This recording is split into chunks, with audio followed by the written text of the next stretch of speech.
Нағашыбек Қапалбек, шер әңгімесі. Тобымызбен әскери сотқа апарып, Зәкір екеумізді 25 жылға, Мырзалыны 15 жылға соттады. Бізді Магадан қайдады. Онда да тұрақтамай, ары тундрада мұздың астындағы мәңгі тоң боп қатқан жерді қазатын ерекше зонаға іліктік. Ерекше дейтінім, аштан, суықтан өлсек құнымыз жоқ. Тапсырманы орындамасаң атып тастай салады, ауырсаң емдемейді. Суыққа қатырып, шанаға тиеп, қалың орман ішіне жыртқыш аңдарға жем қылуға апарып тастайды. Тундрада жердің астындағы тау-тастарды жылдар бойы тесіп қазып, қураған шыбықтай жіңішкеріп, енді біттік-ау дегенде амнистия жарияланды. Ішінара кейбіреулерді босатып жібере бастады. Ақыры 12 жылдан кейін ғана Зәкір екеумізді босатты. Ауылдағылар тірі әруақтай тұрпатымызды көріп, бізді танымай қалды. Сталин өлгеннен кейін-ақ Мырзалы еліне қайтыпты. Ол ауылды ысқырған бригадир Зәкір екеумізге әкіреңдеп колхоз жұмысына салып қойды. Көтере марық жылғыдай ыңыршағымыз шығып жүрсек те, жұмсаған жағына бара бердік. Көргенде қорлықты Мырзалыдан көрдік. Әй, неміске сатылған опасыздар, сатқындар деп, сасық күзенше шаңқылдап, жұрттың көзінше бізге жөн жоқ тиісетін шығарды. Әбден запыс болып қалған мен үндемей құтыламын. Зәкір бірде шыдамай кетіп, Мырзалы, сені сасып өлейін деп жатқан жеріңнен суырып алып қатарға қосқан мен емес пе едім деп еді. Мырзалы шарт ете түсті. Контрсың, сатқынсың, немістің формасын киген фашист деп қамшымен тартып жіберді де шапты да кетті. Ауылға келгенімізге 4 ай болғанда бізді қайта апарып қамады.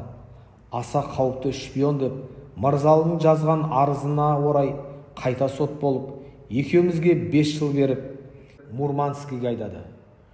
3 жылдан кейін Хрущев амнистия жариялап, туған жерге табанымыз қайта тиді. Зәкір тұралап ауырып оралды. Күрк-күрк жөтеліп, содан көтеріле алмай қайран азамат көз жұмды. Ал мен Алматыдағы 2 жылдық мұғалімдер институтын бітіріп алдым. Мектепке жұмысқа тұрып, үйлі баранды болып, ел қатарына іліндім. Іскерлігімді көріп, интернатқа бастық етіп қойды. Міне, сол жылы сен интернатта мектеп бітіреді екенсің. Әп-әдемі жұмыс істеп жүредім, үстімнен тағы арыз түсті. Отанын сатқан, пленде болған жан қалай жас ұрпаққа тәрбие береді депті. Тексерушілер келіп, бар ісімді аст үстіне шығарып, қанша қазбаласа да ештеңе таба алмады. Абланоның бастығы қасында жай киініп алған КГБ-ның 2 қызметкері интернат тәрбиелеушілерінен сені шақырып сөйлескенде, Исаев Дәуіт ағайдай білімді, үлгілі ұстаз интернат бастығы бізге керек дегенде, бәрі отырып қалғаны әлесінде. Ақыры мені КГБ ұсынысымен жұмыстан босатып, интернаттың бүкіл шаруашылық жағдайына қарайтын завхоз етіп қалдырды. Қарамағымда жирен-ат, бір шана, бір арба бар, өзің білесің. Қысы жазы су тасыдым, асханаға болыстым. Бітпейтін жұмысты ақыры атқарып жүре бердім. Сатқын, шпион, пленге түскен деген суық сөз жүрегімнен өтіп, той-томалаққа да бармаймын. Тартынып арақ-шарапта ішпеймін. Ешкіммен сырласып бейпіл сөйлеспеймін. Өз-өзіммен ішімнен тынып, томаға тұйықтанып алдым. 3 ай сайын қалаға, комендатураға барып есепке тұрамын. Бірде түнде үйге келіп мені алып кетті. Алматыдағы өзіме таныс Дзержинский көшесіндегі КГБ абақтысына 2 күн қамап қойды. КГБ-ның 3 тергеушісі кезек-кезек сұрақ қалады. Сенің ФРГ-да қызың бар ма? Фрау Мюллер Мария деген әйелің болды ма? Олармен хабарласып тұрасың ба? Әбден зәрезеп болып қалған байғұс басым, не дерімді білмеймін. Тайсақтап көріп едім, қолыма хат берді. Немісше жазылған бұл хатты Мюллер Марияның қызы Фатима жазыпты. Хатты оқып жатып көзім бұлдырап көрмей қалды. Көңілім күрт босап, шұбырған көз жасымды тия алсамшы. Фатимаға шешесі, әкесінің Исаев Дәуіт Жамбылата ауылынан екенін нығырлап айтыпты. Фатима үлкен фабрикант, 35-те, әкесін іздеп хат жазыпты. Менен баяғы тәркілеп алған фрау Марияның және шашы қара, қасы қара бір әдемше қыздың фотосуретін көрсетті. Қайран Мариям-ай, қандай асылзада перизат едің. Сен қыз тауып атын Фатима қойып, әкесі кім екенін ақиқаттап айтқандығың қандай? Қызым да нағыз жаужүрек батыл, мені іздеп сұрау салып, хат жазғанын көрмейсің бе? Шешесі былтыр қайтыс болыпты. Басқа күйеуге тимей, бар ғұмырын жалғыздықта өткізіпті.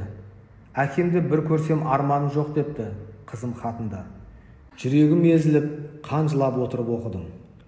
Үшінші күні мені әбден қысып, ешкімге ештеңе айтпау жөнінде қолхат алып, әзер босатты.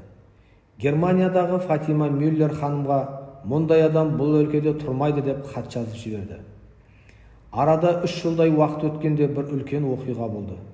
Үйге бір топ жалаңдаған адамдар кіріп келіп, бәрімізді даладағы автобусқа апарып отырғызып, ауылдың сыртына алып шығып кетті. Отбасымызды көрсетпеу үшін КГБ қызметкерлері көзімізді жоғалта тұруға сыртқа кеткен екен. Үйімізге өздерімен келген бір әйелді кемпірше киіндіріп отырғызып қойыпты. Мені баяғыда өліп қалған деп, ал мына кемпір әйелі балалар жоқ депті. Бірақ Фатима елеусіздеу рамада тұрған менің суретімді фотоаппаратымен түсіріп алыпты да жылап қайтыпты. Үйіме бір бума ақша марка тастап кетіпті. Мұның бәрін сол бойда мені алып кетіп, тербеген КГБшниктер айтып берді. Қызымның жүрген тұрғанын, бәрін суретке түсіріп алып, соны көрсетіпті. Әкеліп берген ақшаны өздері алды.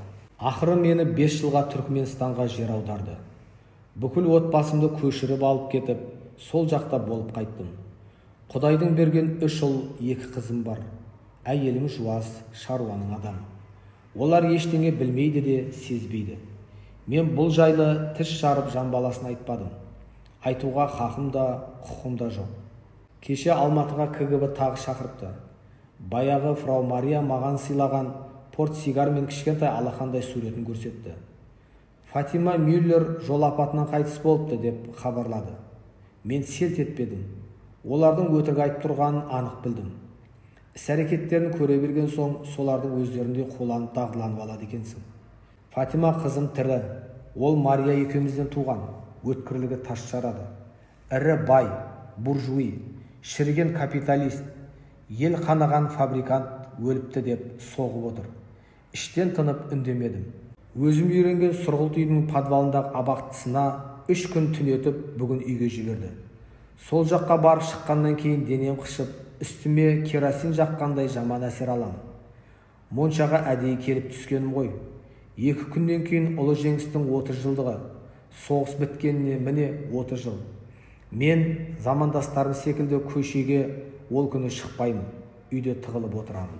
Ол кісі тағы темекісін алып тұтатып құшырлана сорды. Екеуміз 2 бөтелке портвейн шарабын тауыстық. Ол төңірегіне күдіктене қарап шықты. Терін асықпай сүртінді. Мұны маған неге айтты деп отырсың ба? Ішім тола жасырын шермен зар ғой. Алтын құрсақ әйелдің ішінде бесігімен ұл жатады. Арманда жүрген еркектің ішінде ат басындай шер жатады. Тұңғыш рет өмірімді айтып, шерімді тарқаттым. Тұншығып өліп кете жаздаймын. Тек түсімде көріп шығамын.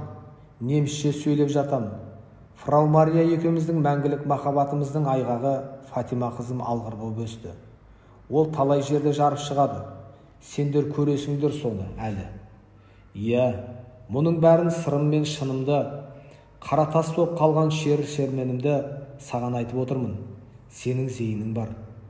Адам танысам әлі талай асуларды асып, биіктерге шығасың қарағым. Тек бұл сырымды жан баласына айта көрмегін, жарай ма? Ешкімге айтпаймын аға. Мырзалы қайда қазір? Қойға шығып кеткен. Құм ішінде жеке отырады, қой бағады. Жас әйел алған. Кейін көрдіңіз бе? Көрмегенде ше. Түк болмағандай арсалаңдап амандасып, жырқ-жырқ етеді. Әлі күнге дейін үстінен күлімсі жаман иіс шығып тұрады. Әлде маған солай көріне ме? Қай заман келсе сол заманның иті болып өретіндер ғой. Тұншықтырған шерімді бір шығарып жасап, босап қалдым-ау. Мен татып алмаймын ғой. Ауырмайтын жерім жоқ.